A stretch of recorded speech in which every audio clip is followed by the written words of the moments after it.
Jezreel, donde Dios siembra. Nuestro propósito es compartir las verdades de la palabra de Dios, que han demostrado ser vigentes y relevantes para transformar las vidas de todos aquellos que ponen su confianza en Cristo Jesús. Bienvenidos a la prédica de hoy. Estamos hablando y hemos estado enfocándonos en la importancia de esperar días mejores en el futuro. Hoy, ayer, hemos estado orando mucho por Venezuela, la situación de transformación, que hay cambio que se espera dar, pero obviamente los días que vienen para Venezuela tienen que ser mejores que los que hasta ahora han vivido. Eso es lo que creemos que va a suceder, hay que orar por eso. Y el tema de hoy tiene que ver con ese cambio, esa transformación. Ahora vamos a enfocarnos en él. Mientras tanto, hagamos un repaso rápido de los temas que hemos visto. La vida de David es una vida que cambia dramáticamente en Primera de Samuel, capítulo 17. El capítulo 16 nos habla de un pastor, de un menor de una familia de 8 hermanos, de un mandadero del papá, pero ya el capítulo 17 lo ubica como el gran paladín que venció al más grande de los opositores que Israel en ese momento tenía, que es Goliat. Así que la vida de David cambia de un capítulo a otro dramáticamente. Estamos hablando en ese momento de un joven de 18 años posiblemente, un joven todavía inexperto, todavía un joven que necesita prepararse en muchas áreas y Dios formar mucho su carácter, pero que ya tiene claro cuál es su destino. David ya sabía que iba a ser rey. En el capítulo 16, Samuel lo había ungido por rey, así que ya tiene claro cuál es el destino, solo que todavía no está preparado para asumirlo. Como cada uno de nosotros, la Biblia dice que cuando nacemos, Dios desde el vientre de nuestra madre había determinado todas las cosas que debía estar en nosotros para que nosotros cumpliéramos el propósito. Pero todos estos años que han venido pasando en nuestras vidas han sido los años donde Dios ha ido afinando nuestra vida para cumplir ese propósito. De pronto ya lo hemos descubierto, de pronto estamos en el proceso de descubrirlo, o a lo mejor, si es el caso particular suyo, entienda que Dios tiene un propósito y que la vida no se desgasta solamente en trabajo para comer y comer para trabajar, sino que la vida tiene que vivirse trascendiendo a lo que normalmente es la rutina de un día. Muy bien, después hablamos de la importancia en el capítulo 18, hablamos de la importancia de esos cambios que son necesarios hacer, porque si Dios va a comenzar a transformar, a moldear, a desarrollar en David el carácter de un rey, pues hay cambios que hacer. Hace 8 días estuvimos hablando del primero de esos cambios, que era el ambiente. El ambiente de David tenía que cambiar y lo vemos desde la casa de su papá directamente al palacio del rey. Ahí comenzamos hace 8 días y decíamos que para poder asumir un nuevo reto, un nuevo desafío, una nueva meta, un nuevo sueño, es necesario renunciar a los anteriores. A veces nosotros queremos simplemente ir acumulando y resulta que la acumulación lo único que produce es peso. Y entre más peso haya, menos velocidad se desarrolla. A veces nosotros vamos cargándonos con 50,000 cosas y la vida se vuelve una vida muy lenta. Cuando nosotros logramos entender que el pasado ya es una historia que se contó y damos gracias por lo bueno que sucedió y dejamos en las manos de Dios las cosas que no fueron, nos alivia el paso para lo que Dios tiene para nosotros. No nos dejemos engañar, hemos venido diciendo que aunque la cultura diga que en los últimos años de nuestra vida las cosas son más complejas, más difíciles, los achaques, las cosas que vienen con la edad, es una mentira que no podemos aceptar. Por el contrario, entre más tiempo pasa, más conocimiento, más experiencia y obviamente una mejor decisión asertiva acerca del futuro. Las personas mayores estamos mejor capacitadas para definir de alguna manera lo que conviene y lo que no conviene. Como jóvenes somos, como dice el libro de Eclesiastés, muy dados a actuar sin pensar demasiado. Ya de adultos pensamos más cada vez que vamos a tomar nuevas decisiones. Así que aprovechemos todo eso. También hablamos en Lucas capítulo 9, hace 8 días, acerca de los 2 experimentos que hubo. El primero de Jesús con sus discípulos, cuando les delega ir a cumplir la misión y les capacita para ello. Fueron, lo hicieron. Y estábamos hablando de dejar lo que estamos haciendo, dejar a lo que estamos acostumbrados y asumir lo que queremos, lo que Dios nos llama a hacer, pero hubo otros que no lo hicieron. ¿Recuerdan? Los que pidieron que esperara que más bien enterrara a su padre, que arreglara sus asuntos familiares, aquellos que no estaban dispuestos a abandonar lo que había dejado atrás ya. Así que mi desafío para usted en este tiempo, si hablamos de mejores días, es que aprenda usted a soltar lo que ya es pasado y que empiece a asumir lo que Dios tiene para usted. Muy bien, vamos a ir a la Biblia, a 1 Samuel nuevamente. Vamos a 1 Samuel capítulo 18, 19. La segunda cosa que David tiene que aprender a resolver son las crisis. Cuando hablamos de días mejores, no estamos hablando necesariamente de que todas las cosas van a salir como esperamos, se van a dar como queremos, que los resultados van a llegar de forma inmediata y automática. Lo que estamos diciendo es que aún los días mejores, en ese proceso de formación, traerá con ellos nuevos retos y desafíos que vienen disfrazados de dificultad y problema. Las dificultades y problemas, decíamos, es algo natural en la vida, es algo natural. Hoy estaba leyendo hace un rato un artículo del periódico El Espectador. Los más altos índices de suicidio en algunos países está ahora en los médicos. Imagínense, lea El Espectador de hoy y se dará cuenta de la estadística. Cuando supuestamente son los que están para resolver todos los asuntos que tienen que ver con la muerte, se ha disparado el índice de suicidio entre los médicos. ¿Por qué será? Obviamente hay niveles de estrés, hay niveles de reto que superan muchas veces la propia capacidad. Pero ¿cómo resolvemos eso? Porque es que no podemos nosotros vivir una vida donde no haya ese tipo de situaciones. A veces los cristianos vivimos engañados diciendo, no, es que la vida cristiana es un paraíso, ¿no? Como dice Juan 10:10, es una vida completa y con propósito, abundante en todo el sentido.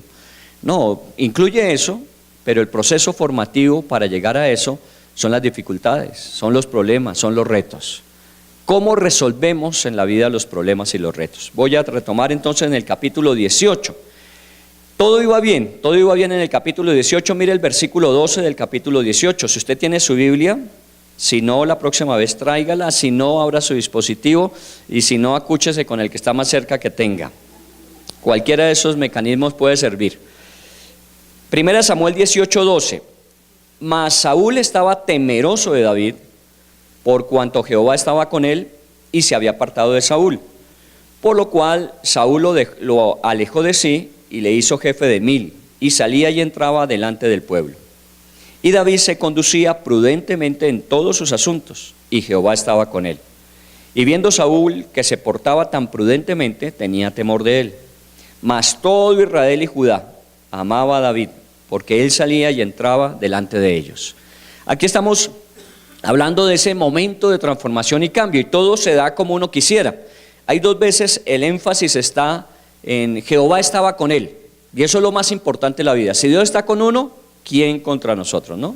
Si Dios está de nuestro lado, ¿quién va a estar en contra de nosotros? Y eso está dos veces resaltado, y lo observaban los que veían a David.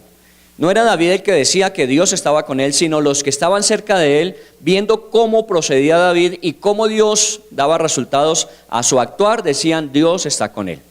Y eso es muy bueno, Dios está con nosotros. Ahora, ¿cuánto tiempo de nuestra vida Dios está con nosotros? Siempre. La Biblia dice, no te dejaré ni te desampararé. Así que la primera garantía que tenemos en la vida es que Dios siempre va a estar con nosotros. Y si Dios está con nosotros, las cosas siempre tienden a ser mejor hacia el futuro. Muy bien, lo segundo es que de alguna forma Saúl empezaba a sentirse amenazado. Dos veces enfatiza esa porción en que Saúl tenía temor de David. Empezó a ver a un David que crecía rápidamente y comparado con él, empezaba a ganar espacio. Al final en el versículo 16 dice que todo Israel y Judá amaba a David, que entraba y salía con ellos. De alguna forma David empezó a ganar espacio en medio de ese país, esa nación, que hasta el capítulo 16 era un completo desconocido. Así que el crecimiento de David fue un crecimiento rápido. La popularidad de David fue una popularidad que se dio de un día para otro. Recuerda que las mujeres cantaban que David mataba 10,000 y Saúl mataba apenas 1000. Ya eso hizo que Saúl se sintiera amenazado. Empezamos a encontrar algunas de las dificultades que David tiene que sortear en el camino. Cuando Dios está con usted y Dios empieza a bendecirle, normal es que haya personas que se sientan amenazadas. Hay personas que se sienten incómodas. Hay personas que se van a sentir celosas. Hay personas que van a pensar que no es el lugar que le corresponde a usted. Desde el primer día estamos diciendo, nunca más se deje decir que usted es demasiado pequeño. Nunca más se deje decir que lo que usted hace no tiene sentido. Nunca más se deje decir que si otros lo han intentado y han fracasado, ¿para qué lo va a intentar usted? Nunca más se deje decir eso. Ahí comienza la transformación. Y efectivamente David estaba ganando ese espacio entre los de Israel. Era amado por el pueblo de Israel. Obviamente Saúl se siente amenazado y celoso. En el versículo 30 de ese mismo capítulo 18, hoy vamos a estar muy en la Biblia, así que por favor acompáñame siempre con la Biblia. 1 Samuel 18:30 dice: y salieron a campaña los príncipes de los filisteos, y cada vez que salían, David tenía más éxito que todos los siervos de Saúl, por lo cual se hizo de mucha estima su nombre. Otra parte, en el ejercicio que estaba empezando a aprender, porque apenas empezaba como soldado, cuando Saúl se siente amenazado, dice que lo desplaza, lo aleja de él y le da una cantidad de hombres, 1000 hombres, para que los trabaje. Y David con esos 1000 hombres empieza a ganar posición aún entre los soldados. Recuerde que es un inexperto. En el capítulo 17 nunca había estado en una batalla, y ya lo encontramos en el capítulo 18, que empieza a mostrar un desarrollo mayor que los experimentados soldados que tenía Saúl. Todo eso pues funciona. Eso es lo que uno quisiera si uno comienza un negocio. Que el negocio de uno arranque rápidamente, que se posicione rápidamente y que empiece a desplazar a la competencia, ¿o no? Si estamos hablando desde el punto de vista comercial, David estaba posicionando su producto muy bien en el mercado. Pero no era la intención de David. Recuerde que todo esto se daba porque Jehová estaba con él. Y simplemente estaba en el proceso de lo que Dios quería desarrollar. Podíamos cerrar en el versículo 30 y decir, toda la vida de David fue una vida hermosa, preciosa, todo se dio, todo fue color de rosa, pero no es así. Recuerde que estamos hablando de resolver dificultades. Parte del proceso de días mejores tiene que ver con resolver los asuntos difíciles. Comencemos a hablar de esos asuntos difíciles. En ese capítulo 18, el versículo 8 y 9 dice: y se enojó Saúl en gran manera y les agradó este dicho. Y dijo: a David dieron miles y a mí 10,000 y a mí 1,000. No le falta más que el reino. Y desde aquel día Saúl no miró con buenos ojos a David. Desde aquel día David no fue visto con agrado ante la presencia de Saúl. Desde aquel día. ¿Qué día? Capítulo 18. Cuando aparentemente todo está resultando bien y los resultados de David están por encima de los estándares establecidos y la gente empieza a amarlo y empieza a respaldarlo, cuando todo está saliendo bien, también vienen dificultades. Y la peor de ellas es caerle mal al jefe. Usted lo sabe, ¿no? Su trabajo puede ser excelente, sus resultados pueden ser óptimos, pero si usted cae entre ojos del jefe, ¡qué problema! ¿Cierto? En estos días hemos estado orando con personas por eso, porque una vez que su jefe lo cogió entre ojos, créame que usted va a tener graves problemas, porque todo lo que usted haga va a estar mal. Pero lo que David se preocupaba era que efectivamente estaba haciendo lo que Dios le pidió que hiciera, y eso le estaba dando los resultados. Tenía que asumir que alguna persona se iba a sentir incómoda. El problema de esto es que era su rey, el rey Saúl. Y no fue solamente eso. Miren el versículo 29 de ese capítulo, que vuelve a enfatizar: tuvo más temor de David y fue Saúl enemigo de David todos los días. ¿Sí? Y fue Saúl enemigo de David. No es que David estuviese enemistado con Saúl, sino que Saúl fue enemigo de David. Se declaró así, enemigo de David, todos los días.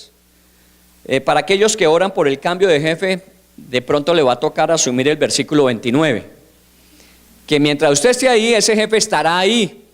Y a usted le va a tocar asumir la relación con ese jefe que lo tiene entre ojos y ha declarado que usted es su enemigo particular. Eso debe ser lo más aburrido, lo más harto. Pero David tenía que sortearlo. ¿Cómo lo hizo? Vamos a mirar, vamos a ir desarrollando. En el versículo 10 De ese mismo capítulo 18 dice: aconteció al otro día que un espíritu malo de parte de Dios tomó a Saúl, y él desvariaba en medio de la casa. David tocaba con su mano como los otros días, y tenía Saúl la lanza en la mano, y arrojó Saúl la lanza diciendo: enclavaré a David a la pared, pero David lo evadió 2 veces. Este es uno de los pasajes a veces complicados en procesos de interpretación, porque mire cómo comienza: aconteció que un espíritu malo de parte de Dios. ¿Cierto? Eso es una de las cosas que uno dice un momentico, así como, ¿cómo así que Dios envía espíritus malos? Si toda buena dádiva y todo don perfecto procede de lo alto, del Padre de las luces, dice la Biblia. Obviamente tenemos que meternos, tenemos que estudiar dentro de todo el contexto, no solamente de este pasaje, sino de la Biblia, qué implica esta expresión de que un espíritu malo vino sobre Saúl, de parte de Dios. Le voy a pedir que ahí en su Biblia, en 1 Samuel, en el capítulo número 16, usted lea el versículo 14. Ese puede ayudarnos a aclarar un poco de qué se trata esto de que un espíritu malo de parte de Dios venía sobre Saúl. En el versículo 14 del capítulo 16, dice: el espíritu de Jehová se apartó de Saúl. Primera característica fundamental: ya Saúl no contaba con el respaldo del Espíritu de Dios. Recuerde que estamos en el Antiguo Testamento, no estamos en el Nuevo Testamento. En el Antiguo Testamento no había venido para posar, para morar, para permanecer con los hombres de Dios el Espíritu Santo. El Espíritu Santo venía ocasionalmente. El Espíritu Santo venía a apoyarles en ciertas misiones que requerían todo el poder y el respaldo de Dios en ello.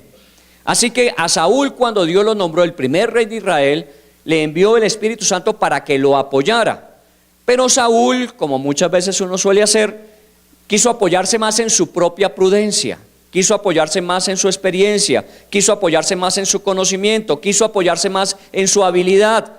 Y entonces lo que dice Dios es que Dios apartó el espíritu de él. Eso quiere decir, en el Antiguo Testamento estoy hablando, que si de alguna manera ese hombre, llamado a cumplir una misión de parte de Dios, lo quería hacer a su manera, Dios lo dejaba, pero los resultados pues no iban a ser los mejores. Cuando le apartó el Espíritu Santo, dice en ese versículo 14 de 1 Samuel 16, ¿señora? Ok. Y le decía entonces en el versículo 14: y le atormentaba un espíritu malo de parte del Señor. Claro, si no tiene al Espíritu Santo, hay otros interesados. Si no es el Espíritu de Dios el que le va a guiar, hay otros interesados, no en construir ni edificar. La Biblia dice: vienen es a robar, a matar y a destruir. Esta mañana me llamó una persona que vive en Bélgica y me contaba una experiencia espiritual que le causó cierta preocupación. Encontró una tierra en un lugar donde pues normalmente no tiene acceso nadie más. Inmediatamente me llamó y me dijo: mire, estoy preocupado porque yo sé que existen cosas como esta, ¿no? Que le puedan hacer brujería, que le puedan hacer entierros, que en Bélgica. Le pregunté: ¿y alguien tiene acceso a su apartamento? No. ¿Y esa ropa hace cuánto la tiene? No, fue la que trajimos de Colombia cuando nos vinimos. Bueno, pudo haber pasado. Pudo haber pasado que de pronto alguien que se sintió como Saúl cuando David empezaba a descollar, se sintió celoso y de pronto pudo hacerle una brujería, ¿o no? Oiga el tema que estamos trabajando. Un tema espiritual, un tema real. Satanás también existe. Espíritus malos hay. Y obviamente operan en la vida de los hombres. ¿Para qué? ¿Qué era lo que hacía ese espíritu malo? Atormentar. No está allí para bendecir. ¿Quién está para bendecir? El Espíritu de Dios. Pero cuando yo renuncio a eso, soy susceptible, quedo vulnerable a que otros espíritus vengan sobre mi vida a atormentar. Hay muchos. La Biblia dice que 1/3 parte de los ángeles se rebelaron con Luzbel, 1/3 parte, así que hay muchos espíritus malos que querrán venir a la vida de una persona a atormentarla. En el caso específico de Job, que usted conoce en la Biblia, el mismo Satanás pidió permiso para atormentar a Job, porque lo que hizo fue atormentarlo. Si a usted le quitan sus propiedades, si a usted le quitan su familia, si a usted le quitan sus siervos, si a usted le quitan todo lo que tiene, hasta su salud, usted no va a estar feliz y contento, usted va a estar atormentado. Y eso sucede cuando de alguna forma uno se aparta de y queda vulnerable a. En el caso de Job, fue Dios el que tomó la decisión. Por eso la palabra clave del libro de Job, ¿cuál es? Bueno, los de las células nos encontramos esta semana. Se llama soberanía. Soberanía. Dios es soberano, puede actuar como Él quiera. Era injusto de parte de Dios que pusiera a Job en esas condiciones. Oiga bien lo que estoy diciendo, era injusto, porque Job era justo, recto delante de Dios, temeroso, apartado del mal, y entre los orientales no había nadie como él. Tenía todo a su favor, pero en un momento determinado Dios retira su protección para probar que Job, a pesar de estar pasando dificultades, sabe cómo resolverlas, porque confía en Dios. Y eso fue lo que Dios finalmente demostró en Job. En el caso específico de Saúl, se apartó el Espíritu de Dios de él y quedó vulnerable. Por eso estamos encontrando en el capítulo 18, vuelva hacia el 18, que en el caso específico de Saúl, mientras David le tocaba el arpa y le cantaba, el hombre cogió la lanza y lo trató de enclavar en la pared. No era para espantar a algún mosco que andaba rondando por ahí, como David tenía las manos ocupadas, como se lo espantaba, sino que quería matar literalmente a David. Yo creo que usted tiene un jefe de pronto que le ha puesto problema, que le ha incomodado, que de alguna manera no le ha favorecido en su trabajo, pero creo que le dé cianuro no es su jefe. Últimamente está de moda, pilas. No creo que su jefe llegue a intentar asesinarlo, pero en este caso sí.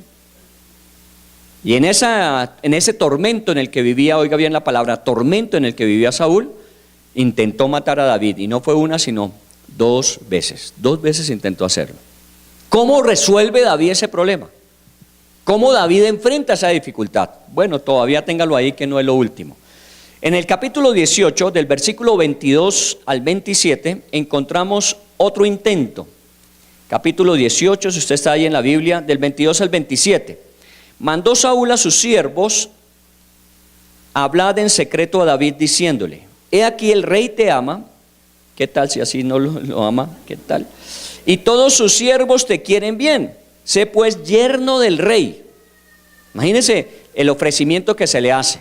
David, Saúl te ama y quiere hacerte su yerno, ¿cierto? Y le ofreció la primera de las hijas, y cuando llegó el tiempo de casarse se la dieron a otra persona. Le quería mucho, sí. Y en este caso particular tiene la segunda de las hijas, que se llama Mical, y esa nuevamente se la ofrece a David para que sea yerno. Pero ¿cuál era la intención? Por favor, sigamos en el versículo 23. Los criados de Saúl hablaron estas palabras a los oídos de David. Y David dijo: ¿os parece a vosotros que es poco ser yerno del rey, siendo yo un hombre pobre de ninguna estima? Y los criados de Saúl le dieron la respuesta, diciendo: tales palabras ha dicho David. Saúl dijo: decídase a David, el rey no desea la dote, sino siempre prepucios de filisteos, para que sea tomada venganza de los enemigos del rey. Pero Saúl pensaba hacer caer a David en manos de los filisteos. En esa época acostumbraban dar dote. Hoy día, Dios gracias, pasó la moda. Ya le toca a uno de ahí en adelante costearla, pero para pagar la dote era imposible en el caso de David. ¿Por qué? Porque era un hombre pobre, era un joven que todavía no tenía herencia. Así que casarse con el rey, dar la dote que correspondía, era fuera de su alcance. Pero el rey le hizo el ofrecimiento y el rey le dio la oportunidad más fácil, que solamente se encargara de 100 filisteos, quitarles el prepucio, traerlo, y que con eso se sentía Saúl satisfecho de la dote. Pero el versículo nos aclara que lo que quería realmente Saúl es que una vez fuera a buscar los famosos prepucios filisteos, ninguno iba a estar dispuesto a cederlo, a donarlo, ¿cierto? Así que la cosa era ponerlo en las manos de los filisteos para que los filisteos se encargaran de David. Así que Como no pudo directamente, entonces se vuelve autor intelectual de los hechos. Quienes ejecutarían la misión serían los filisteos.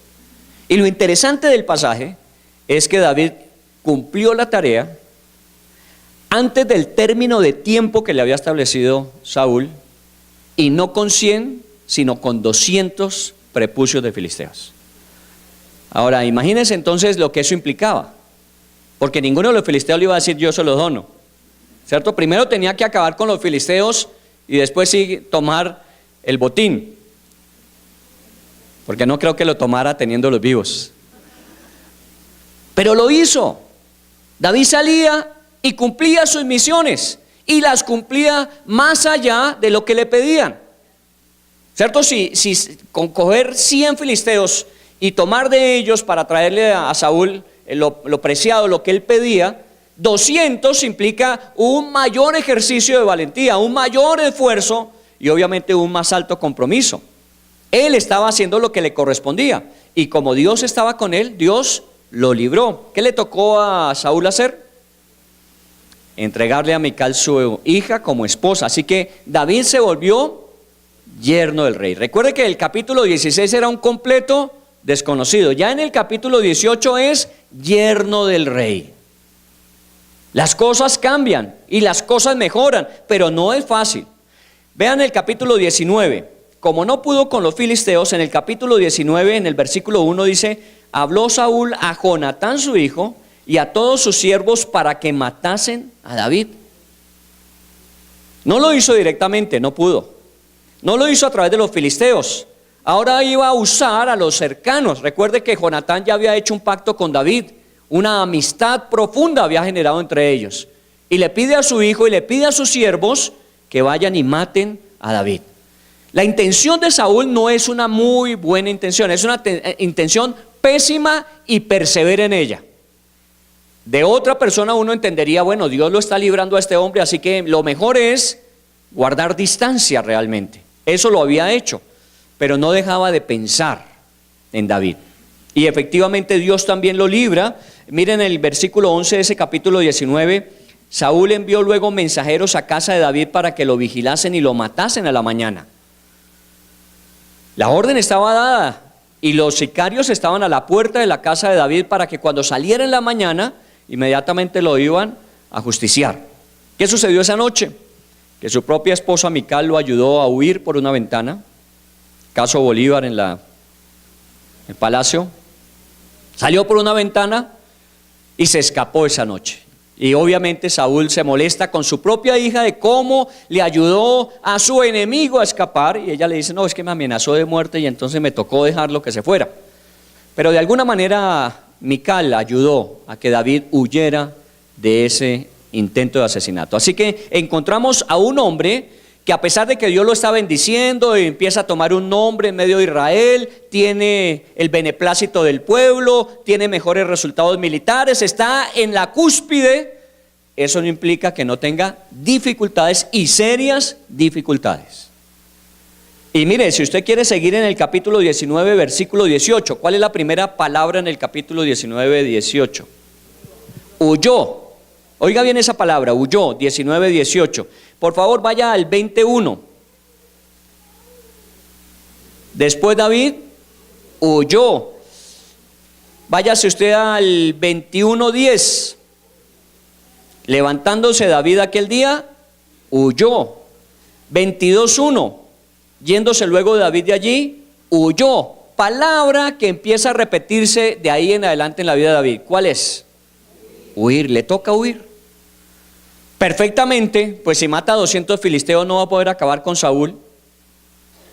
Pero él entendía que Saúl era la autoridad establecida, aunque procediera de forma equivocada. Aunque intentase hacerle daño, no estaba en David el alzar su mano contra Saúl, porque era la autoridad establecida por Dios. Así que lo que prefiere David es huir. Y no es una vez la que huye. Lo encontramos en todos esos capítulos, y voy avanzando rápidamente en la historia, porque apenas estoy haciendo la introducción del tema. Que le toca huir, huir, huir, huir, huir. Ya en la última, en ese capítulo 22, lo encontramos en la cueva de Adulam. Si usted ubica la cueva de Adulam, es metido en el desierto. Le toca irse a los lugares más inhóspitos a esconderse, porque la intención de Saúl permanece sobre él. Bueno, valiente es, puede enfrentarlo, pero reconoce la autoridad y prefiere guardar distancia. Algunos lo llamarían de pronto, ¿qué? Pusilánime, temeroso, cobarde. Cuando tuvo las dos oportunidades en el desierto de matar a Saúl, no lo quiso hacer, y sus hombres le dijeron que era la oportunidad, y él siempre respetó la autoridad. De pronto algunos de sus hombres pensarían: a David le falta pantalones para acabar con Saúl. No, David era un hombre valiente, era un hombre que sabía que Dios estaba formando su vida, moldeando su carácter para llegar a ser el rey que reemplazara a Saúl. Y aún todo lo malo que veía en Saúl debía ser un proceso de aprendizaje para cuando él llegara a ser rey. Cuando usted tiene un mal jefe, cuando usted tiene una persona en autoridad sobre usted que no la ejerce correctamente, es un proceso de aprendizaje. ¿Qué debe aprender usted de esa persona? Lo que no debe hacer cuando ocupe su lugar. Eso es lo que Dios estaba enseñándole a David. Usted, cuando sea rey, tenga en cuenta esto. No está bien que usted se ensañe con una persona simplemente por celos, por temor, por competencia. Usted dedíquese a buscar la dirección de Dios y haga lo que Dios le llamó a hacer. No pierda el tiempo, no desplace tanto recurso humano, no invierta tanto recurso material persiguiendo a un hombre que no tiene nada que ver con usted. Pero ese es David. ¿Cuántos años pueden haber pasado? Recuerda, 17, 18 años. David se hace rey a los 30 y estamos en el proceso formativo. Más o menos a los 27 años, estamos por ahí en la capítulo 22, 23, 25 del 1 Samuel. ¿Han pasado cuántos años? 10, 11 años. Eso no fue de un día para otro. Es que a veces también los cristianos decimos: Dios me tiene una prueba, pero yo la aguanto hoy. Pero ya si mañana vuelve, ya mañana no me la aguanto. Bueno, está bien esta semana, pero el próximo mes, no, está bien este año, pero 10 años, depende de lo que usted quiera formar. Para tallar un diamante se requiere invertir mucho tiempo y cuidado. Porque si queremos un diamante muy bueno, serán 52 facetas que hay que desarrollar. Así que de alguna manera hay que trabajar de forma diligente y permanente, y eso implica tiempo. Llevamos 10 años y David se la pasa huyendo de un lugar a otro. Es el trato de Dios. Nosotros a veces pensamos que como cristianos, ¿por qué me pasa esto?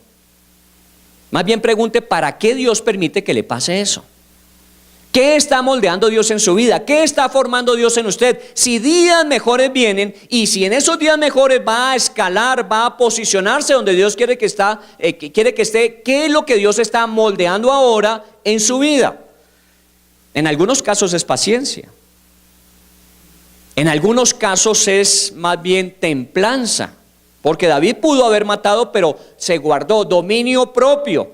Prudencia, dice la Biblia repetidamente que David procedía con prudencia. Todo esto forma parte de lo que usted debe aprender, y Dios lo está haciendo. Pero dice nuestro dicho popular, que no está en la Biblia, pero suena igual: no hay mal que dure, ni... Algunos lo tienen como palabra de Dios. Yo he visto algunas personas que dicen: no, pero es que no hay mal que dure 100 años, ni cuerpo que se lo aguante.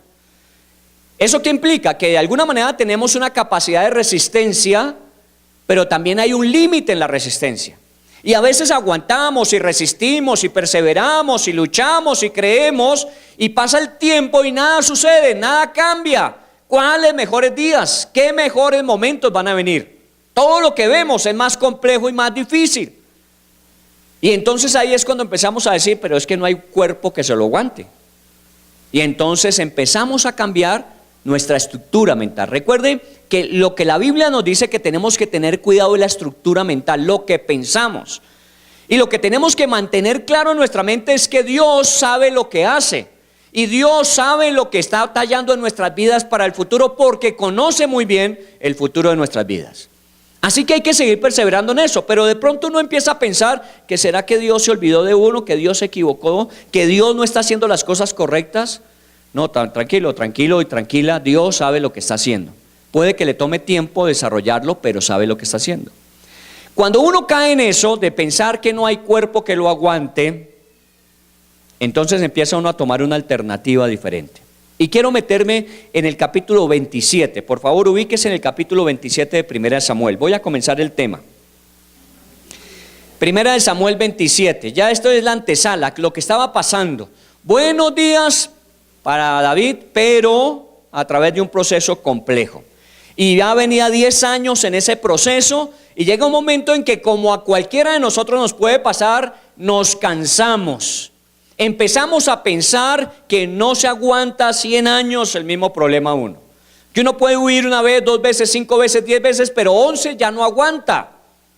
De pronto usted está en el límite diciendo, no, es que yo ya no resisto, es que yo ya no aguanto, es que yo ya no puedo esperar, es que las cosas no se han dado y yo ya no puedo seguir insistiendo sobre lo mismo. Si eso es lo que Dios quiere, siga haciéndolo, pero usted puede estar en el capítulo 27. Veamos el capítulo 27. Dice en el versículo 1, dijo luego David en su corazón, al fin seré muerto algún día por la mano de Saúl. Note varias cosas. Estamos hablando de un tiempo de crisis que viene en acumulación. 10 años persiguiéndolo Saúl, 10 años aguantándose David, 10 años huyendo, 10 años escondiéndose. Está en un proceso difícil, pero aquí se agudiza la crisis. ¿Y cómo se agudiza? Dice, dijo David en su corazón. ¿Sabe cuál es nuestro problema? Cuando empezamos a escucharnos a nosotros mismos demasiado. Cuando empezamos a hacerle caso a nuestros razonamientos, argumentos y sentimientos. Cuando empezamos a decir en nuestro corazón, y usted sabe lo que muchas veces a usted mismo, usted misma se repite. Yo les he dicho, mi tendencia temperamental, normal, natural, innata, es la depresión. Y cuando yo empiezo a decirme, ay, estos días tan difíciles y la gente no me quiere y nadie responde. Cuando yo empiezo a decirme esas cosas, porque ni siquiera a mi mujer se las digo. Bueno, que no quede grabado, que borren eso porque no. Cuando yo empiezo a decirme esas cosas, empiezo a notar que mi actitud es empezar a retroceder. Cuando empiezo a hacerle caso a lo que estoy sintiendo, a mis razonamientos, ¿qué es lo que está diciendo David? No, yo sigo huyendo y llegará el momento en que no tenga dónde esconderme. Y finalmente, ¿qué va a hacer Saúl? Me va a matar. Eso está diciendo. De pronto usted esté pensando en eso, en su economía. No, ya ¿de dónde más saco crédito? Ya todos los bancos me tienen en su lista negra. Ya todas las personas que me podían ayudar me ayudaron. Ya todas las situaciones que podía hacer las hice. Ya llegué al momento en que lo único que me queda es que me voy a morir en eso. Un proyecto, un plan, un sueño, una meta que Dios haya colocado en su vida y usted le haya luchado y llega el momento en que usted ha aguantado, pero llega al punto de decir, no, esto va a fracasar. Y eso está diciendo. Ahora recuerde que en el capítulo 16 Dios le había dicho, vas a llegar a ser el rey de Israel. Dios, a través del profeta Samuel. O sea que había una promesa. La promesa de Dios, ¿cuál es? Vas a ser rey para Israel. Bueno, si no te mata Saúl en el intento. Eso faltó escribirlo ahí, porque si eso era lo que había leído David, entonces lo que David había entendido es, si logras sobrevivir a los intentos que Saúl haga contra ti, entonces llegarás a ser Dios de Israel. Eso no dijo Dios. Dios dijo, vas a ser el rey de Israel, vas a ser el sucesor de Saúl. Y cuando Dios dice, Dios cumple. Dios no tiene necesidad de mentirnos. Así que de alguna manera, por pensar tanto en sí mismo, por estar escuchándose tanto a sí mismo, está dejando de oír a Dios. Cada uno de nosotros seguramente en todos los proyectos que hemos emprendido, en todas las cosas que estamos haciendo, tenemos promesas de Dios.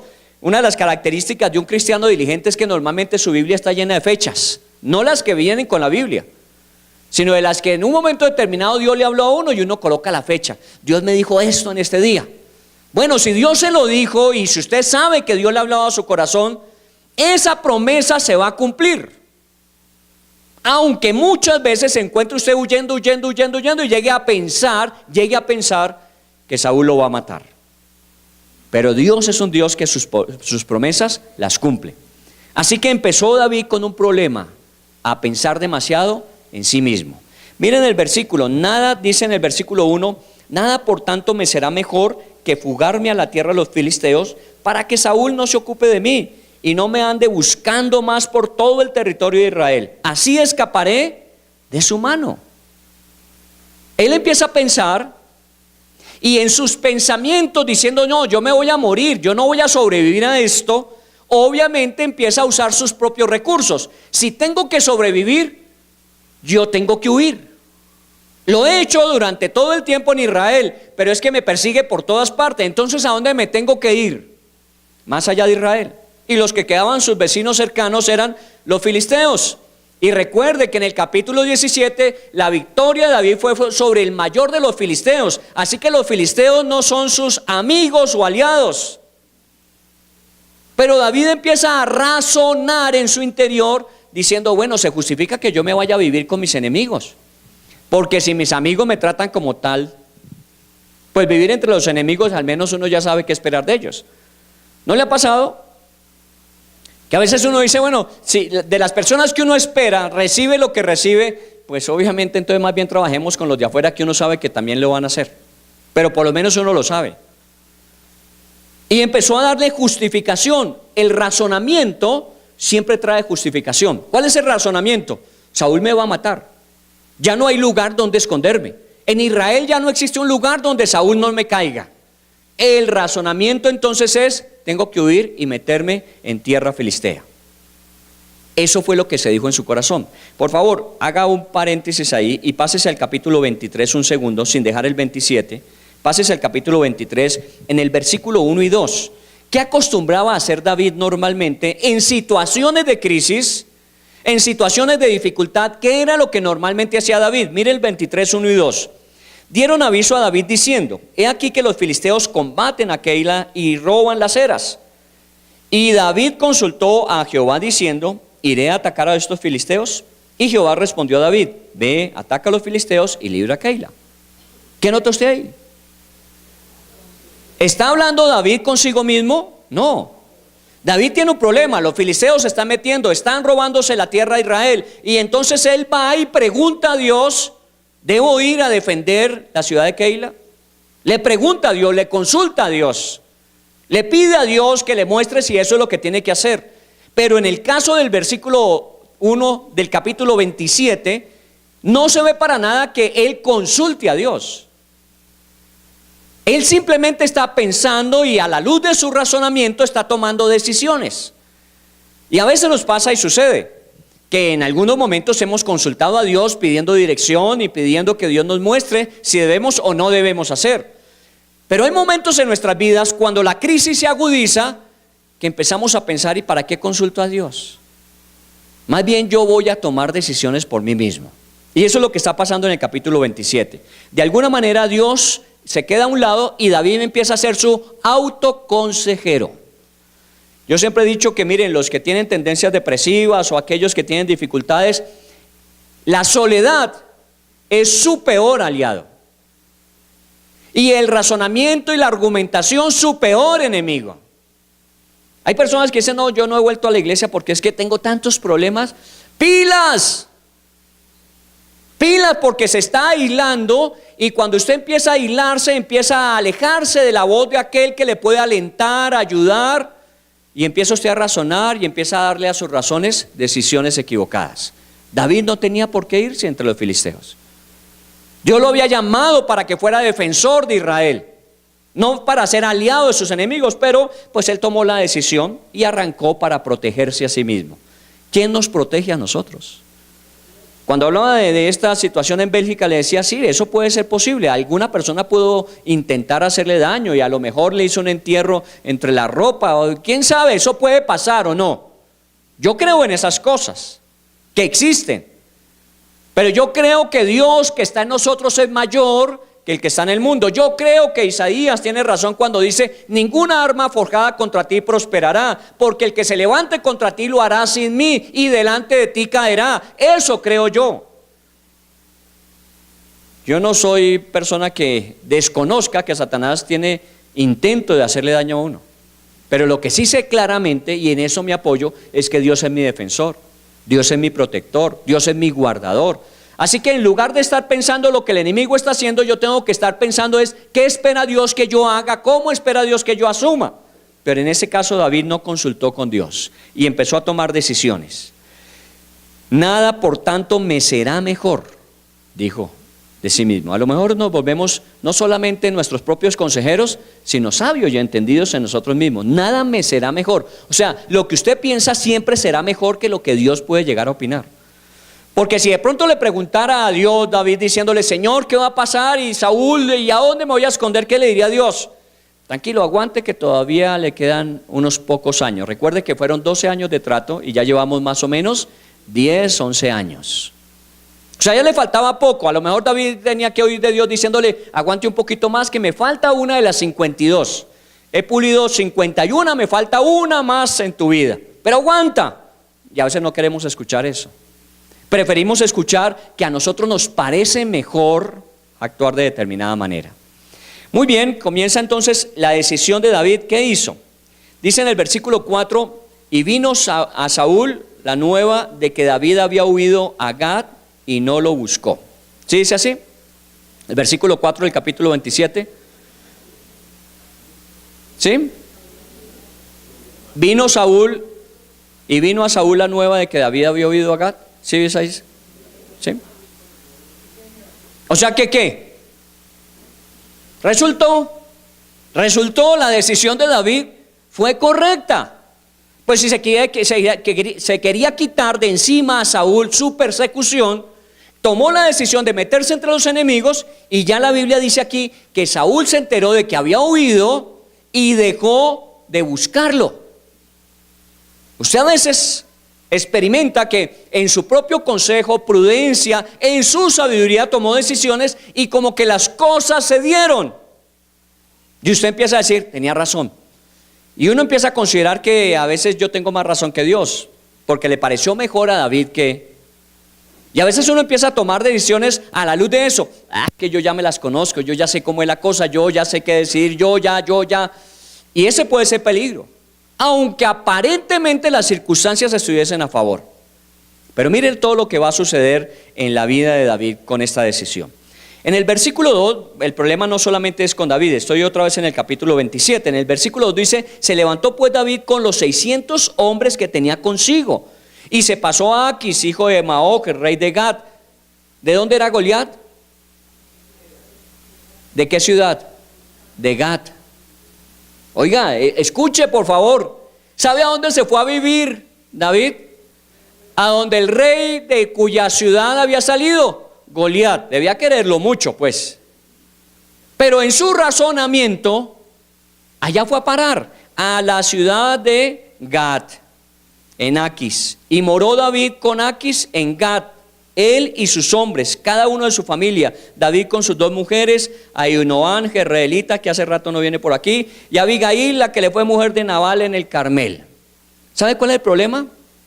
Que cuando usted empieza a tomar ese tipo de decisiones fundamentado en su criterio, normalmente no son decisiones individuales, sino que sus decisiones van a implicar otras personas.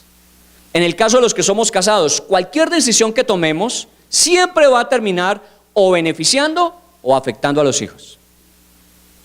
Ahora, si usted es soltero, igualmente a su familia. Porque lo que usted haga va a ser de bendición para sus padres o va a ser de dolor para ellos. Eso depende de cómo usted decida. Pero siempre uno tendrá implicación de otras personas. Hay mucha gente que a usted le quiere. Hay mucha gente que espera que usted le vaya bien en la vida. Pero una mala decisión suya le traería ¿qué? Dolor y tristeza a esos que le quieren. Claro, a otros les alegraría mucho que usted fracasara. Porque hay personas interesadas en que a usted le vaya mal, en que usted fracase, y cuando se enteran de que usted está en esas condiciones, se alegran por usted. Pero créame que siempre va a haber personas a las que usted le va a afectar con sus decisiones, siempre. Ese cuentico que nosotros manejamos a veces, en mi vida, y yo no le hago mal a nadie con mi vida y mis decisiones. No diga eso. Usted no sabe qué implicaciones tiene la decisión de usted con respecto a otros. Y David lo sabía, se llevó 600 hombres. Y no solamente los 600 hombres, sino 600 familias. Es una alta responsabilidad. No sé si ustedes tienen empresa. ¿Cuántos empleados tienen ustedes en su empresa? ¿600? Si uno con 40, 50, 110 ya tiene problemas, ¿cómo será tener 600 y sus familias? Pero bueno, David lo hizo y aparentemente se quitó el problema de Saúl y empezó a vivir en la ciudad de Gad con Aquis, el rey de allí. ¿Cuánto tiempo vivió allá? Versículo 7. ¿Cuánto tiempo fue? 1 año y 4 meses. Ahí dice claramente cuánto tiempo fue. No fue mucho tiempo. ¿Cuánto era que le faltaba para ser formado, tallado, para llegar a ser rey? Como 2 años. Y aquí lo estamos viendo en 16 meses metido entre los filisteos. Usted me podría decir, no, pero era parte del proceso de Dios en su vida. A lo mejor lo que le faltaba era eso, la inteligencia y la contrainteligencia. ¿No ve que está entre los enemigos y está viviendo con ellos y está aprendiendo todo lo que ellos tienen? Y entonces es una estrategia para cuando sea rey, saber cómo atacar a sus enemigos. Bueno, ese también es el problema suyo, su razonamiento, como lo era de David. Porque nosotros lo razonamos todo, nosotros le damos razón a todas las cosas. Nosotros no entendemos que se vive por revelación más que por razón. Es lo que Dios dice, consultaba a Dios y Dios le decía sí o no. Pero cuando uno no consulta a Dios, a uno le parece que Dios tiene que decir siempre sí. Y no siempre Dios va a decir sí. Pero bueno, 16 meses. ¿Qué pasó en 16 meses? Versículo 5. Y David dijo a Aquis, si he hallado gracia ante tus ojos, séame dado lugar en alguna de las aldeas para que habite allí. Pues, ¿por qué he de morar tu siervo contigo en la ciudad real? Y Aquis le dio a Siclat, por la cual Siclat vino a ser de los reyes de Judá hasta hoy. ¿Qué hizo el rey Aquis? Pues también majadero, ¿no? El que le acaba de derrotar a su paladín y viene y le pide cacao y inmediatamente dice, sí, está bien, more conmigo. ¿Por qué no se quedó en la ciudad donde vivía el rey? Porque David le dijo, ¿sabe qué? Yo no merezco estar tan cerca de usted. Me imagino que sacó a colación diciendo, mire, yo me equivoqué matándole a Goliat, y ¿me entiende? Entonces deme cualquier lugar. Y lo mandó para Siclat. ¿Bajo el amparo de quién? Del rey Aquis. ¿Bajo el amparo de quién enfrentó a Goliat? Yo vengo en el nombre del Dios de los ejércitos a quien tú has insultado. Porque aún Saúl le sacó el cuerpo, ¿o no? Mijo, vaya a ver qué puede hacer, pero díganos dónde le llevamos el cadáver. ¿Sí o no? ¿Quién creían que David iba a derrotar a Goliat? Nadie. Y su protector fue el Dios de Israel. En el nombre de Dios vengo y tú caerás hoy delante de mí. Y así fue. Pero aquí, cuando uno empieza a razonar y argumentar, a tomar decisiones en dirección equivocada, uno llega a la conclusión de que, bueno, puede que no tenga la protección de Dios, pero al menos tengo la protección ¿de quién? De Aquis. Aquis me está guardando, me está protegiendo, él me dio un lugar, me permite vivir allí con mis hombres tranquilo. Y a partir de ese día la ciudad de Siclat fue de los reyes de Judá. Aún ganó una ciudad para Israel que estaba en manos de los filisteos. Volvemos a hablar, ¿no? Aparentemente los resultados se van dando. Pero continuemos. Versículo del capítulo 28, por favor, salte al 28, 1 y 2. Aconteció en aquellos días que los filisteos reunieron sus fuerzas para pelear contra Israel. Y dijo Aquis a David, ten entendido que has salido conmigo a campaña tú y tus hombres. Y David respondió a Aquis, muy bien, tú sabrás lo que hará tu siervo. Y Aquis dijo a David, por tanto yo te constituiré guarda de mi persona durante toda mi vida. ¿Recuerda de quién se convirtió en paje cuando derrotó a Goliat? De Saúl, el rey de Israel. Saúl le dijo, usted se queda conmigo y de aquí en adelante usted será mi paje de armas. ¿Qué le está diciendo el rey de Aquis? A partir de ahora y durante toda su vida, usted será mi paje de armas. Usted estará formando el anillo de seguridad mío. Pues si había derrotado a Goliat, tenía que ser un personaje que su hoja de vida había que tenerla en cuenta para eso. Pero ¿a quién le está sirviendo ahora? Al enemigo. No le está sirviendo a Dios, no le está sirviendo al pueblo de Dios, no está respaldando al rey de Israel, está respaldando a su enemigo y se convirtió en siervo de su enemigo. ¿Sabes? Satanás ya no nos puede destruir eternamente, porque la sangre de Cristo pagó el precio de nuestro rescate. Nuestros pecados fueron perdonados y tenemos vida eterna. Así que ya Satanás con nosotros perdió esa batalla, pero eso no quiere decir que se dé por vencido. Él sabe que eternamente ya le pertenecemos a Dios. En el libro de Romanos dice: ni la vida, ni la muerte, ni ángeles, ni principados, ni potestades, ni lo alto, ni lo bajo, ni lo presente, ni lo futuro podrá separarte del amor de Dios que es en Cristo Jesús. Ya nada te podrá separar de Dios. Pero Satanás sabe que en esta vida le puede hacer vivir la vida más miserable que usted jamás haya podido pensar. Y eso le pasa a muchos cristianos. Muchos cristianos saben que son salvos, pero su experiencia temporal, terrenal, es una experiencia de fracaso. ¿Por qué? Porque van a servir al enemigo. Porque decidieron dejar la protección de Dios y buscar en su enemigo su aliado protector. Aparentemente todo va bien. A David le dan una ciudad, Saúl deja de perseguirlo, pero mire que todo esto va conduciéndolo a uno lentamente. Nadie se cae de un día a otro. Esto viene una resbalada que va paso a paso. Muy bien, hasta ahí entonces se constituye el siervo del rey Aquis. Versículo 8. Y subía David con sus hombres y hacía incursiones contra los jerusitas, los gerritas y los amalecitas, porque estos habitaban de largo tiempo la tierra, desde como quien va a Ashur hasta la tierra de Egipto. Y asolaba, estoy en el versículo 8 del capítulo 27. ¿Estoy en el 27:8? Ok, gracias. Y entonces sí, también se subía ya David con sus hombres en las incursiones, ¿sí? Gerritas, amalecitas, porque todos habitaban largo tiempo en la tierra que es como quien viene de Shur hasta la tierra de Egipto.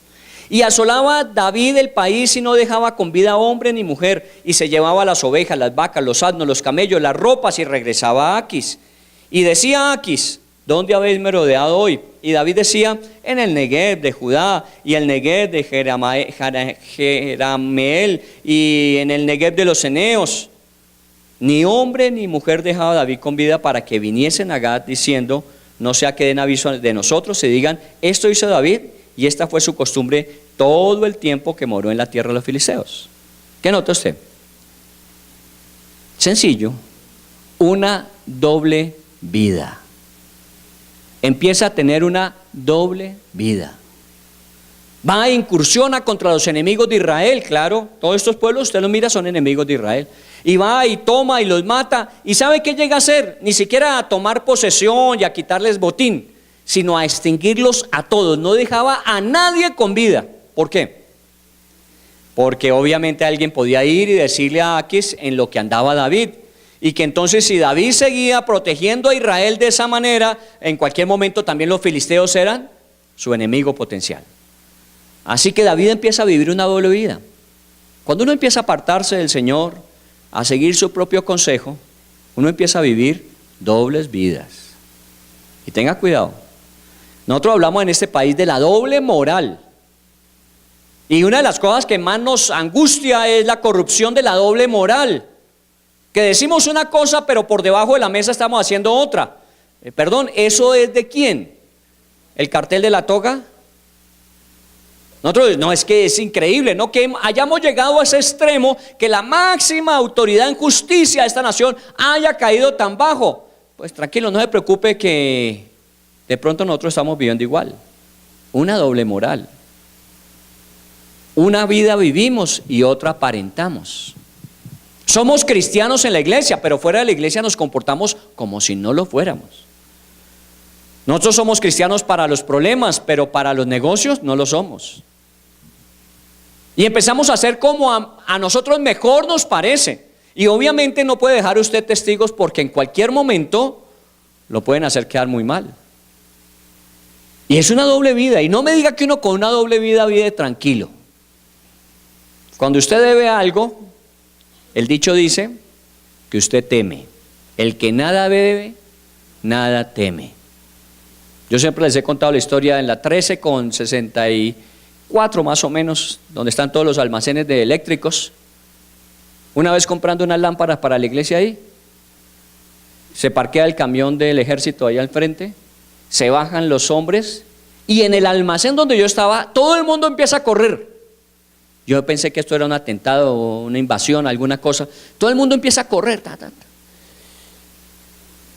Y de pronto todo vuelve a la calma y la normalidad. Entonces, no, los soldados simplemente venían a pedir papeles sobre la acera. Entonces a los que iban pasando le iban pidiendo documentos. Y escuché adentro del almacén diciendo, uy, menos mal que no venían a revisar. ¿Cuántas cosas sin facturación podían haber dentro del almacén? El que nada debe, nada teme. Así que cuando uno vive una vida transparente, cuando uno vive una persona íntegra, no digo perfecta, íntegra, que aún sabe reconocer sus errores y equivocaciones, los acepta, los enfrenta y los corrige, nada tiene por qué temer. Pero ¿por qué David mataba a todo el mundo? Porque temía que de pronto lo fueran a denunciar. Doble vida. Mire cómo la vida a uno se le empieza a complicar pensando que uno tiene la solución. Y usted puede parecer una persona íntegra, honesta, pero de pronto en el fondo del corazón Dios conoce lo que hay. Muy bien, capítulo 29, versículo 3. Capítulo 29, versículo 3. Y dijeron los príncipes de los filisteos, ¿qué hacen aquí estos hebreos? Y Aquis respondió a los príncipes de los filisteos, ¿no es este David el siervo Saúl, del rey de Israel, que ha estado conmigo por días y años, y no he hallado falta en él desde el día en que se pasó a mí hasta ahora? Mire cómo estaba engañado, ¿no? No ha habido falta en él. Entonces los príncipes de los filisteos se enojaron contra él y le dijeron, despida a este hombre para que se vuelva a su lugar que le señalaste y no venga con nosotros a la batalla, no sea que en la batalla se nos vuelva enemigo, porque ¿con qué cosa volvería mejor a la gracia de su Señor que con las cabezas de estos hombres? Había vivido ya unos meses entre sus enemigos y se había ganado un lugar entre ellos. ¿Cómo lo defiende Aquis frente a los mismos filisteos? Se unen todos los filisteos para salir a pelear y entonces Aquis dice, camine David conmigo porque usted es de los nuestros, usted ha demostrado fidelidad, usted es mi siervo, usted es mi paje de armas, venga conmigo. Y cuando todos los demás filisteos lo ven, dicen, un momentico, ¿qué hace David con usted? ¿Cómo que qué hace? Mire que el hombre es íntegro, conmigo ha respondido siempre en todos estos meses que ha estado conmigo. No, qué pena. Devuelva a David, aún entre sus enemigos experimenta rechazo. Tarde o temprano su hogar tendrá que ser feliz, decía la propaganda. Tarde o temprano. Usted puede empezar a encontrar lugar, ocupación, usted puede empezar a sobresalir, pero llega un día en que aún sus enemigos empiezan a hacerle a un lado. No vamos a salir si David viene con nosotros, déjelo. Y lo entendían. ¿Qué tal que en medio de la batalla David, para ganar otra vez el favor de Saúl, nos mate a nosotros? ¿Y qué mejor recompensa que poner la cabeza de todos los filisteos en el plato de bandeja? No, devuélvalo. Lo echaron. Cuando creía que había ganado un lugar, un espacio, resulta que lo desechan. La vida de David parece no estar marchando muy bien. Han pasado los meses y las cosas se están complicando. Tenga seguro esto, que con el tiempo, cuando usted comienza a tomar decisiones, con el tiempo se empiezan a dar los frutos. Uno cosecha lo que siembra. Bueno, en el capítulo 30, deje hasta ahí, vayámonos al 30. Tengo que ir rápido porque es que el día no nos da para hablar de todos los detalles. Capítulo 30, versículo 1. Cuando David y sus hombres vinieron a Siclag al tercer día, los de Amalec habían invadido a el Negev y a Siclag y habían asolado a Siclag y le habían prendido fuego. Y se habían llevado cautivas a las mujeres y a todos los que estaban allí, desde el menor hasta el mayor. Pero a nadie habían dado muerte, sino que se los habían llevado al seguir su camino. Vino pues David con los suyos a la ciudad y aquí que estaba quemada y sus mujeres y sus hijos e hijas habían sido llevados cautivos.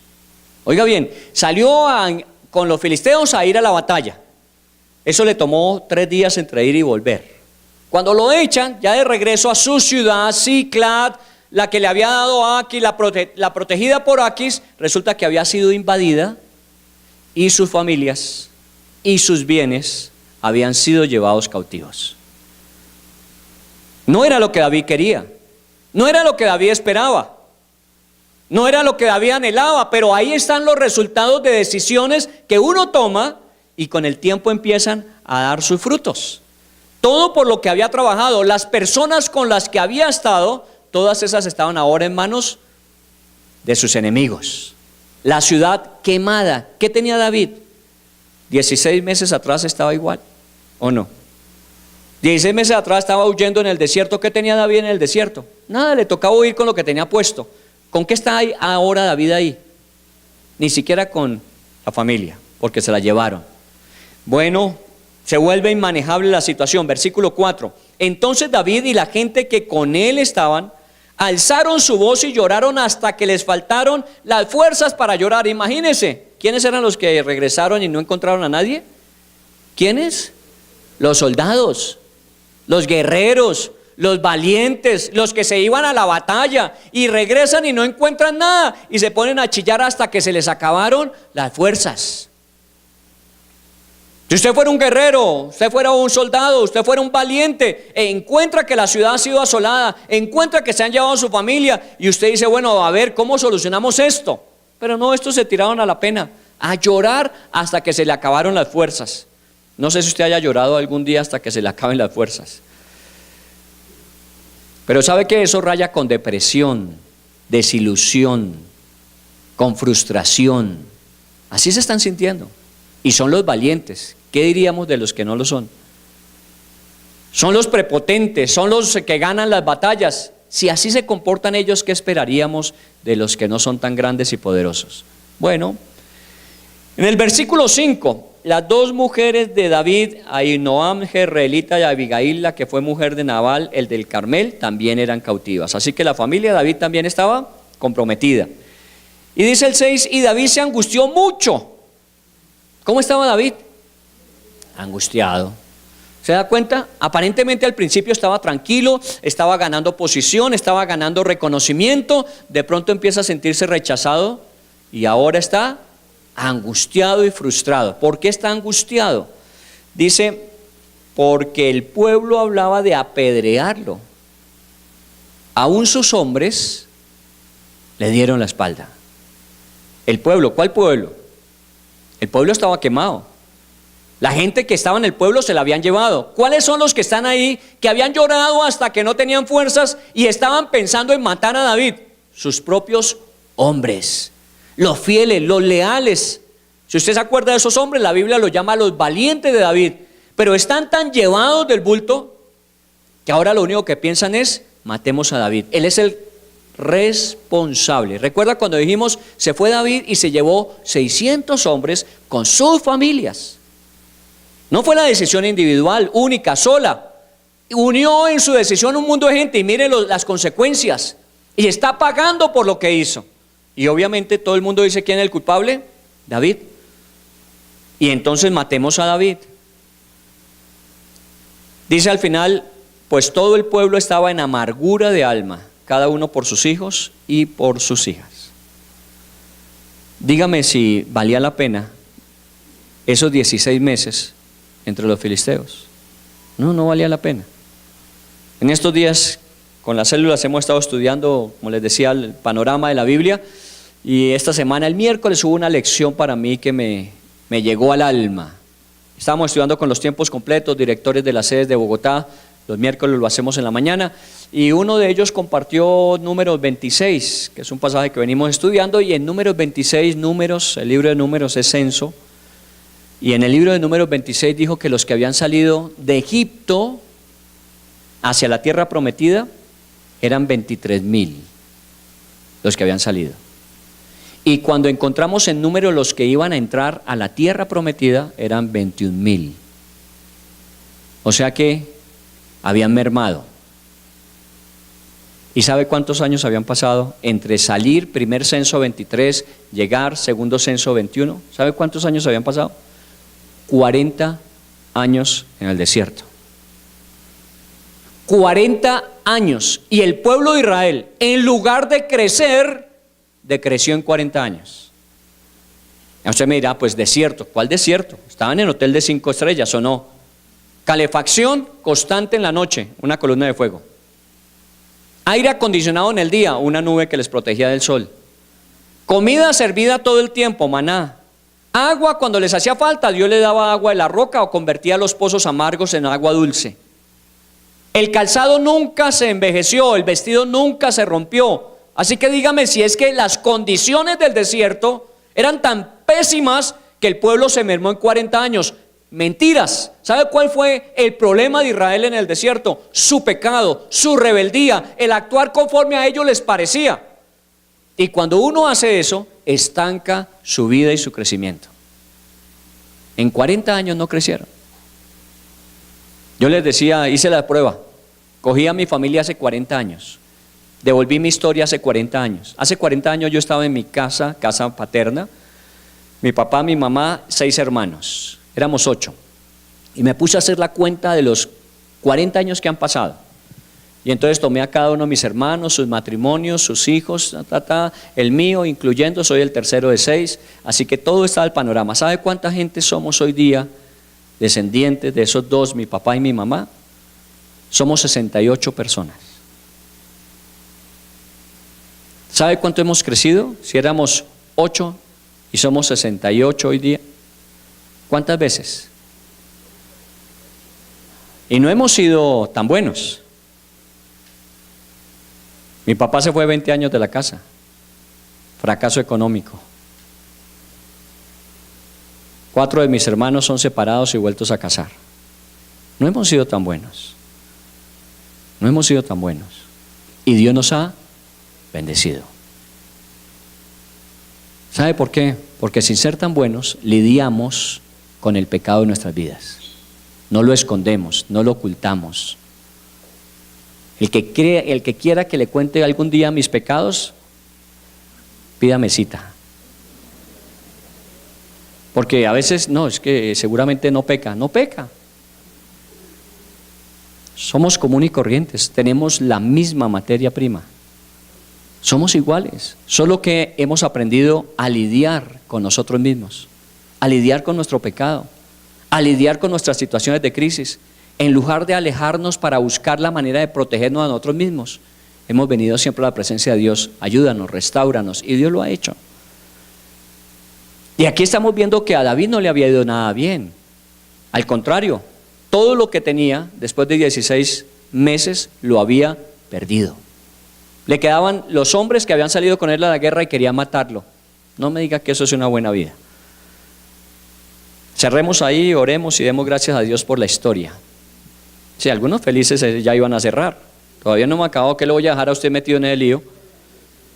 No, entonces la vida de David fue una desgracia toda la vida. No, tampoco, espere, aguante. Porque uno tiene la posibilidad de errar, fracasar, pero también tiene la oportunidad de corregir. Y hasta aquí David está muy mal, pero hay algo que ayuda a restaurar a David. Estamos en el 30, versículo 6. ¿Qué dice? Mas David se fortaleció en Dios. Mire, esa frase, ojalá usted la saque, la ponga en un letrero bien grande y ubíquela en alguna parte que usted pueda verla siempre. Porque cuando está bien llevado, cuando todo lo tiene perdido, cuando sus propios amigos están de enemigos, el único que le queda, en el único que puede confiar y del único que puede recibir ayuda, es de Dios.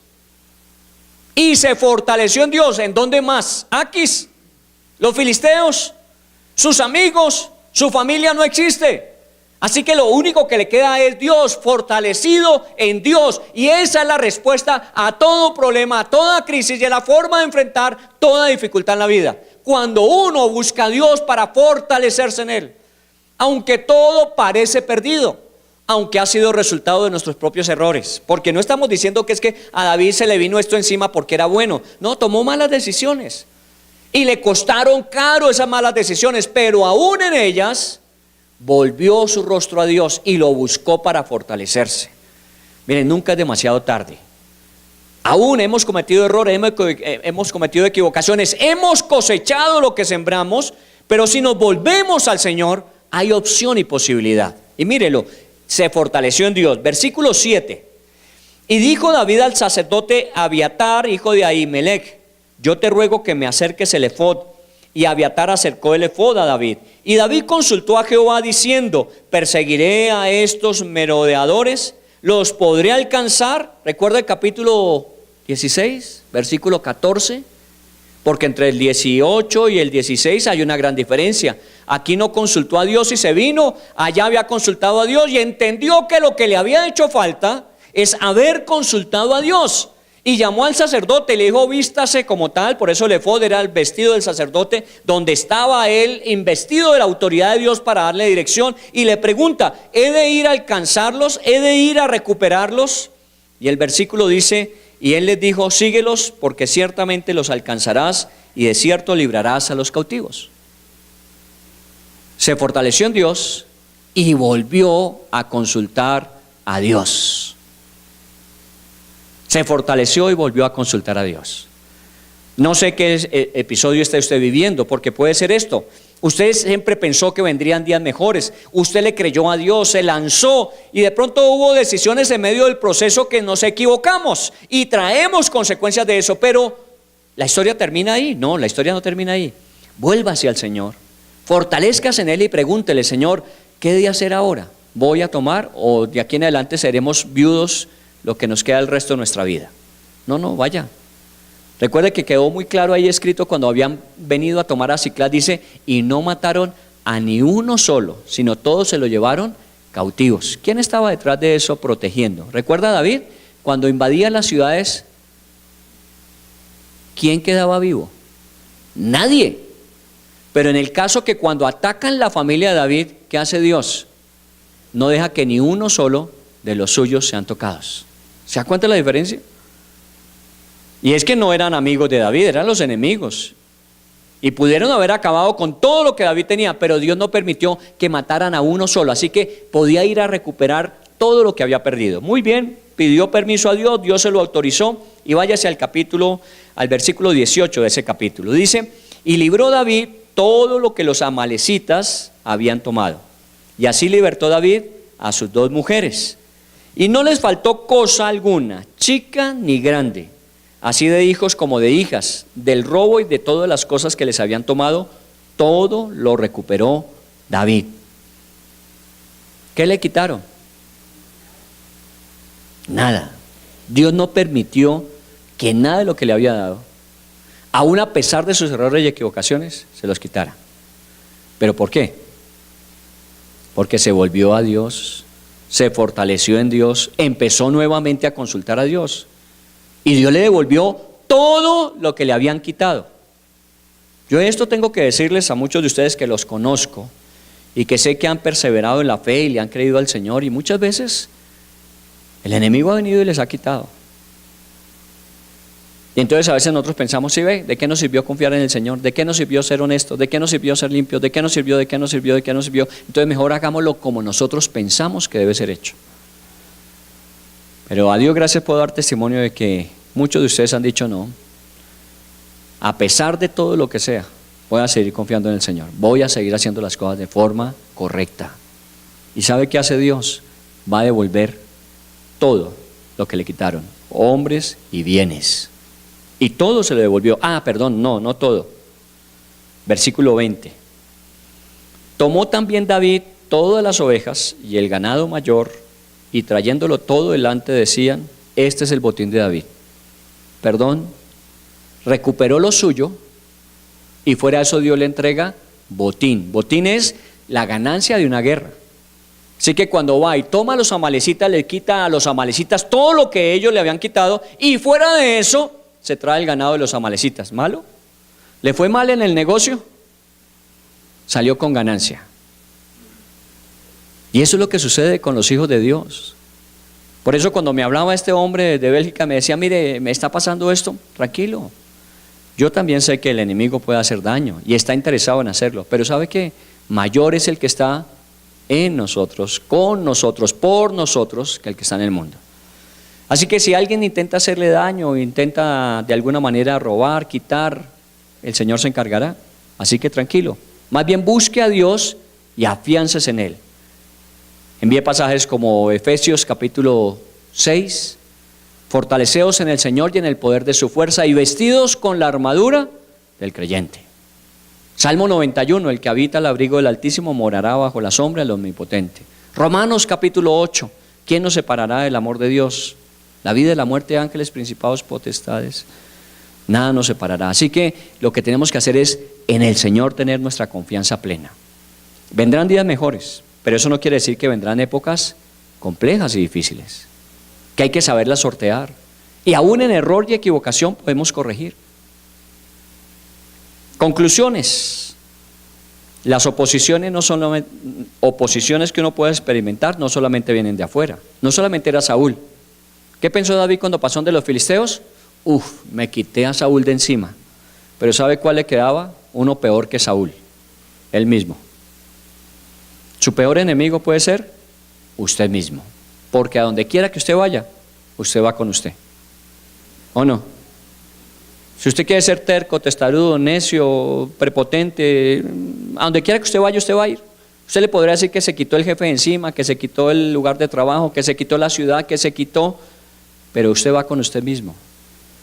La mayor oposición no está por fuera de nosotros, la mayor oposición está por dentro de nosotros.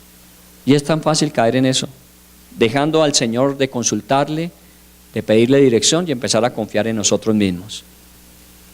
Pero aún si cedemos, tenemos la oportunidad de ser restaurados. Volvámonos al Señor. Vendrán días mejores. Si está pasando por una época difícil, vendrán días mejores. Si Dios lo había bendecido y usted se olvidó de eso y empezó a confiar más en que usted sabía, en que usted podía, vuélvase al Señor. Dios tiene cosas mejores. Las cosas mejores siempre están por venir. Muy bien, vamos a orar y vamos a darle gracias a Dios. Capítulos para terminar nuestro estudio de este mes. Vendrán días mejores. Señor del cielo, yo quiero agradecerte, y esto creo que nos es común a todos nosotros,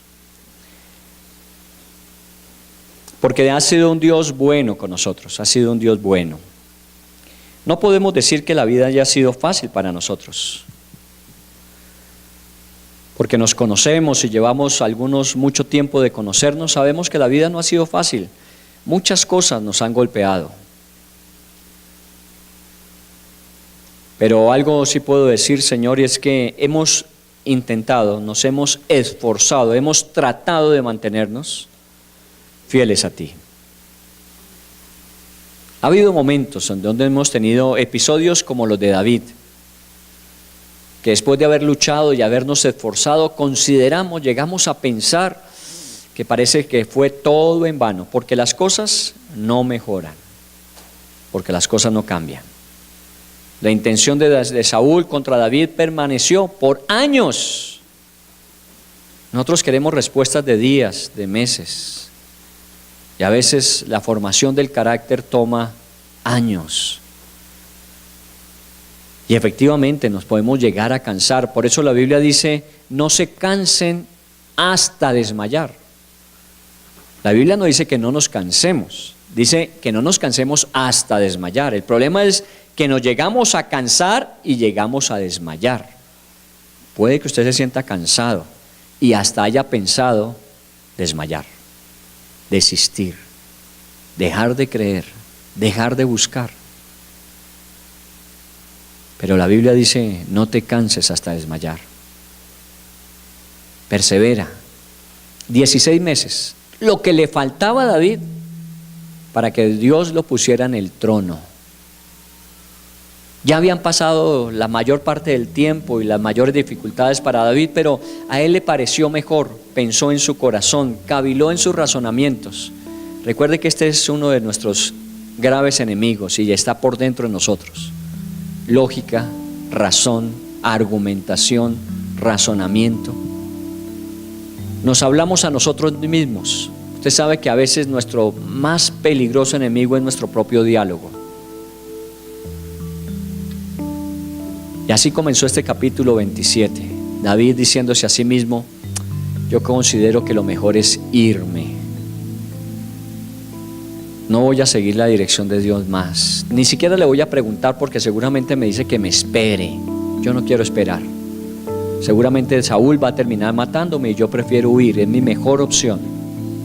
16 meses perdidos.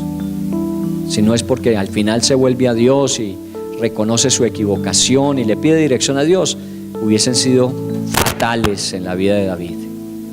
Meses desastrosos, todo lo ganado se hubiera podido perder.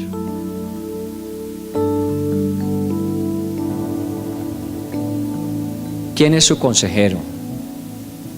¿Quién es el que le anda diciendo a usted qué hacer o qué no hacer? ¿Qué camino seguir? ¿Es Dios? ¿Es Dios por medio de su palabra? ¿Es Dios buscándole por medio del Espíritu Santo? ¿Es Dios el que nos dice, mira, ve porque voy a estar contigo? ¿O es Dios el que nos dice, no, no te muevas, quédate donde estás? ¿Quién es tu consejero? ¿Quién es el que habla a tu oído? ¿Eres tú mismo? ¿Hay alguien más? Puede ser un buen amigo tuyo, una persona en la que tú tienes una alta confianza, que te esté diciendo, pero eso de buscar a Dios, yo pensaría mejor, yo te recomendaría. Y muchas veces es el mismo enemigo quien a través de circunstancias y personas merma tu capacidad de confiar en el Señor. Se nos fue otro mes de este año. Ya esta semana terminamos febrero. Y Dios nos está preparando para mejores cosas. Cosas grandes vendrán, dice la Biblia. Dios traerá nuevas cosas, grandes, mejores que las que hemos vivido. Pero obviamente esto no va a ser fácil. Y vamos a tener que esforzarnos, y vamos a tener que creer, y vamos a tener que esperar, y vamos a tener que con convicción actuar. Oremos unos por otros, porque todos estamos en la misma batalla. No crea que es usted la única persona. Todos estamos en esa misma batalla. Y a veces nos sentimos golpeados. Yo muchas veces me siento golpeado. Y mis tendencias naturales es que a veces me siento tan golpeado que empiezo a volverme autoconmiserativo. Pobre de ti, ¿te das cuenta? Y tengo que recapacitar y decir, no, un momentico, yo no soy pobre. Si yo tengo a Dios de mi lado, estoy bien, muy bien. Si Dios es el que es por mí, ¿quién contra mí? Con Él soy más que vencedor. Podrán caer a mi lado 1000 y 10,000, pero a mí no me tocará. Y empiezo a recomponer mi imagen, la imagen que Dios dice de mí en su palabra, no la que mi propia mente o emoción o los consejos de otros me dicen. Tú no eres lo que a veces te dices decir. Que no sirves, que no puedes, que eres muy pequeño, que eres ya una persona muy mayor, que eres muy joven, que tantas cosas nos decimos. Escucha al Señor, óyelo. Él tiene la opinión correcta de ti. Y lo dice a través de su palabra. Y las impresiones del Espíritu Santo son muy directas al corazón nuestro. Usted sabe cuando Dios le está hablando a su corazón, cuando Dios le está dando una palabra que usted necesitaba. Y usted sabe que llegó ahí a lo más profundo y esa palabra empieza a arder en su corazón y las fuerzas vuelven otra vez. La confianza nuevamente se recupera. El paso firme nuevamente lo retomamos y creemos que días mejores siempre vendrán. Ese es mi anhelo y mi deseo para cada uno de nosotros, para todos nosotros, para nuestras familias, en nuestros negocios, en nuestras empresas, en nuestros trabajos, en nuestras misiones, que Dios nos permita ver que Él con nosotros es suficiente. No tenemos que tomar decisiones en nuestra lógica y razonamiento, tenemos que tomar decisiones a la luz de su palabra revelada. Lo que Dios me diga, eso voy a hacer. Consulte con Dios. Si necesita consejo, busque el consejo de Dios. David al final, ¿a quién buscó? Sacerdote, venga, dígame, ¿tengo que ir o no? Ahí está escrito. Pidió consejo. David ya entendió que a veces él mismo no es el mejor consejero. Lo que se había dicho, 16 meses perdidos. Pero ahora buscó el consejo. Y el sacerdote porque así investido de autoridad de Dios estaba, le dijo: ve porque Dios va a estar contigo, vas a recuperar todo. Perdón, no todo, vas a recuperar más de lo que habías perdido. Y así fue. Estamos llamados a perder, estamos llamados a fracasar, estamos llamados a sentirnos abatidos, tristes, a vivir en conmiseración propia. Estamos llamados a pedir que los demás tengan de nosotros compasión o misericordia. A eso no estamos llamados. Estamos llamados a refugiarnos bajo las alas del Dios Todopoderoso, que ha prometido por nosotros estar, que nos guardará, nos guiará, nos conducirá, nos devolverá lo quitado y nos aumentará. Dígaselo al Señor en el nombre de Jesús. Ayúdame, Señor. Tú sabes que a mí me pasa como David, soy muy dado. Es una tendencia natural en mi corazón también, pero yo quiero aprender la lección. Para eso está escrita, para eso está allí, para estudiarla, para decir: yo no quisiera, Señor. Esta semana le he dicho a Dios: yo no quiero que vengan 40 años y en lugar de crecer haya decrecido, ni un día siquiera. Yo no quiero que mi vida vaya hacia atrás, yo quiero que mi vida vaya hacia adelante. Y si la lección es que el pecado, la rebelión, el apartarse de Dios produce estancamiento, trae pérdida a la vida, yo no quiero eso. Así que volveré a mi intimidad con el Señor, lo buscaré de todo mi corazón y esperaré su santa dirección. Y el resultado, pues obviamente prometido está. Bendito sea, Santo Dios. En este mes que estamos terminando, gracias por tu favor sobre nosotros. No es fácil, aún entendiendo hoy, Señor, la situación con nuestros hermanos en Venezuela, lo que pueden estar ellos viviendo, Señor. A veces no hemos llegado a esos extremos. Qué triste, Señor, tener que ver, contemplar lo que está sucediendo a una nación, a un pueblo. Tenemos que decirte gracias porque no estamos ahí, no es nuestro pellejo. Sentimos cuánto dolor y sufrimiento puede haber, pero ni usted ni yo estamos pasando por eso. Pero podríamos estar ahí, podría ser esa nuestra historia. Estamos de este lado de la historia.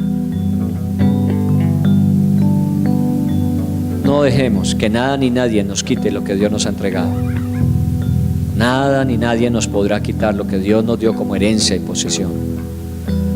Oro por usted, oro por su vida, oro por su familia, oro por su trabajo. En el nombre de Jesús pido que la bendición de Dios permanezca sobre usted. Que así como he recibido testimonio muchos años de su fidelidad, de su constancia, de su valor, de su valentía, siga siendo así hasta el último día de su vida. Y si desmayas, y si de pronto te sientes en duda, y si de pronto tus pies resbalan, extiende tu mano, que aquí está la mía para sostenerte. No voy a dejar que desmayes, no voy a dejar que te caigas, no voy a dejar que retrocedas. Con el Señor tienes que ir hasta el final y juntos lo haremos. Y dígalo aún con los que están a su lado. Usted no sabe en qué momento cualquiera de estas personas que están aquí podría ser ese que tome su mano y le levante cuando usted se tropieza. O a cuántos Dios le pondría a usted de al lado para que tomaran su mano cuando resbalen, para que no caigan. Esto no es un asunto solos. Esto no es simplemente velar por mí. Es velar unos por otros. Es cuidar unos de otros. Es estar juntos y caminar juntos hasta el final. Porque en el cielo estaremos así. Pues bueno, desde ahora vivámoslo y disfrutémoslo y aprovechémoslo. Cuenta conmigo. Y díselo al que está a tu lado. De pronto es tu esposa, tu esposo, de pronto es tu hijo, a lo mejor una persona que no conoces. Díselo. A veces uno necesita oír de alguien que le diga: sabes que cuenta conmigo, cuenta con mi oración. A veces no tendré la oportunidad ni la forma de ayudarte, pero al menos oraré por ti y le pediré a Dios que no te deje ahí. Y haré todo lo posible para que juntos sigamos adelante y lleguemos hasta el final de nuestra meta. Gracias, Señor. Gracias porque días mejores vendrán. Y esos son los que anhelamos y esperamos. Cantémosle al Señor, démosle gloria a Él, levantemos nuestra voz, vayámonos con la certeza y la convicción de que esto no ha terminado, de que esto apenas comienza. Las cosas mejores de Dios están por venir sobre nuestras vidas.